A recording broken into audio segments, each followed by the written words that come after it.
We're going to go through these 8 seller beliefs that no longer hold true today. This is an Inman opinion piece from Kara Amir. All right, Nicole, you're going to say racket or not racket. Number one. Wait, what is the headline again? These are things that no longer hold true today. Correct. Okay. All right. Yes. If I price it high, they will still come. Okay. That does hold true today. You just probably aren't going to get the offers in the multiple offer situations that you want. So that's You're a racket. You're definitely not getting... You can price it high and you're still going to get buyers. So I disagree. This is a racket.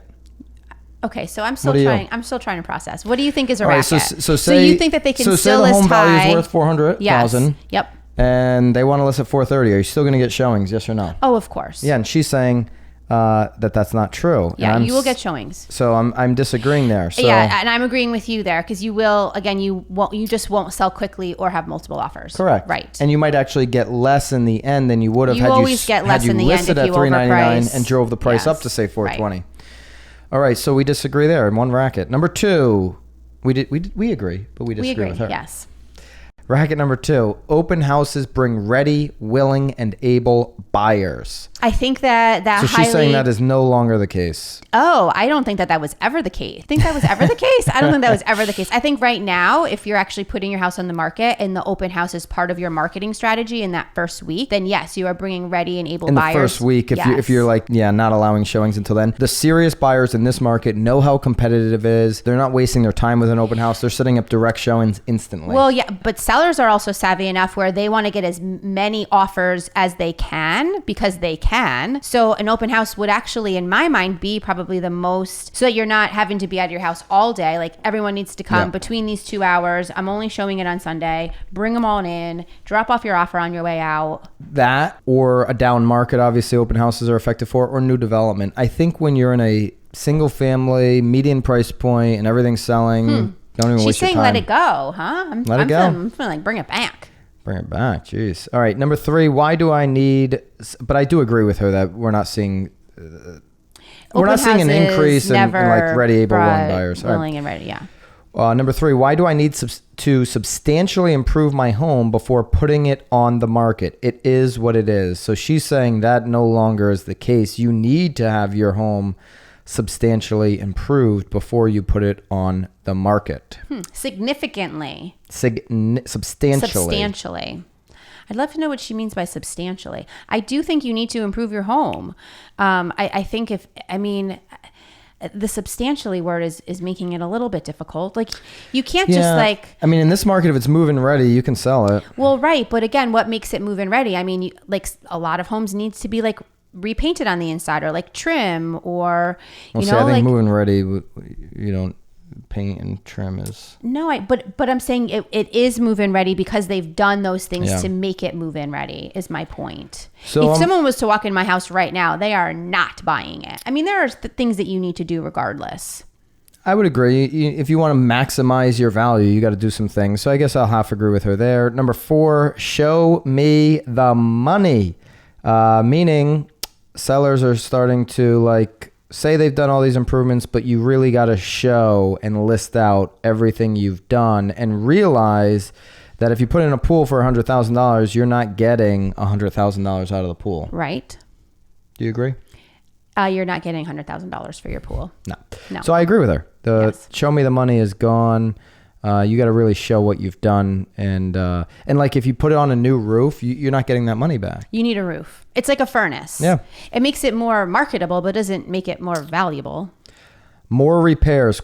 Many sellers still balk at the idea that a buyer might come at them with a repair request after inspections. They'll argue that their home isn't new. My home's not new. They want a new space. They should go buy new. So they're saying that's out. I do think that's out. I do think that buyers are so... I don't want to use the word desperate, but I'm going to use it. Desperate to get into a home and get a home, and because they know that they're in these bidding war situations. So you're disagreeing with her. Well, she's saying that that's out. See, this is where we're maybe I'm not following. She's saying more repairs is out. Someplace these warm. are all the things These are things sellers need to get out. 8 sellers where beautiful women instinctively flock like the salmon of Capistrano. I think that buyers are not asking for repairs. I'm talking about a little place. I would agree with you. Yeah. Ugh, you picked this one. This is a hard one. This one is a hard one. It's making our brains work. Listen. I think in this market, as we see here in August 2020, there are a lot of repairs that are going, oh, I'll take care of it later because it's just so competitive. So yeah, absolutely. I don't think you actually have to do all the repairs. You have to do certain ones. Yeah. Number 6, can I give a flooring allowance at closing? She's saying that this is out, that you need to just do the flooring. Oh. You can't give a flooring allowance at closing as part of the official closing process.